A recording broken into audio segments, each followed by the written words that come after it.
وطن کی محبت سے سرشار حیدرآباد کے ایک اور بیٹے نے مادر وطن کی حفاظت میں اپنی جان کی قربانی پیش کر دی۔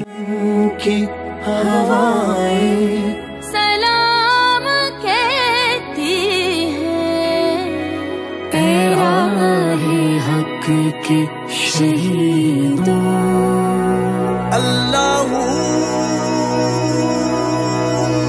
لگانے آگ جو آئے تھے آشیانے کو، وہ شعلے اپنے لہو سے بجھا دیے تم نے، بچا لیا ہے یتیم۔ 23 سالہ سپاہی شہید فراز علی بھٹی نے مملکت کے دشمنوں سے لڑتے لڑتے وانا کے علاقے میں جام شہادت نوش کیا۔ 23 سالہ فراز علی بھٹی شہید اپنے ماں باپ کا اکلوتا وارث تھا، لیکن اس نے وطن کی حفاظت کی خاطر اپنی جان کی پرواہ نہ کی اور اپنے والدین کا سر فخر سے اونچا کر دیا۔ فراز علی بھٹی شہید کی میت آج لطیف آباد یونٹ نمبر 7 پر واقع اس کی رہائش گاہ پر پہنچی، جہاں پر والدین اور اہل خانہ نے آنسوؤں اور دکھی دل ہونے کے باوجود سر اونچا کر کے وصول کی۔ شہید فراز علی بھٹی کی میت علاقے میں پہنچنے پر علاقے کی فضا سوگوار ہو گئی۔ شہید فراز علی بھٹی کے جسد خاکی کو کینٹ قبرستان میں سپرد خاک کیا گیا۔ اس موقع پر شہر کی مختلف سیاسی، سماجی، فلاحی، تاجر شخصیات، آرمی و پولیس کے افسران سمیت شہریوں نے بڑی تعداد میں شرکت کی اور حیدرآباد کے بہادر سپوت کو خراج عقیدت پیش کیا۔ فراز علی بھٹی شہید کے والدین کا کہنا ہے کہ ان کے بیٹے نے اپنی جان کی قربانی پیش کر کے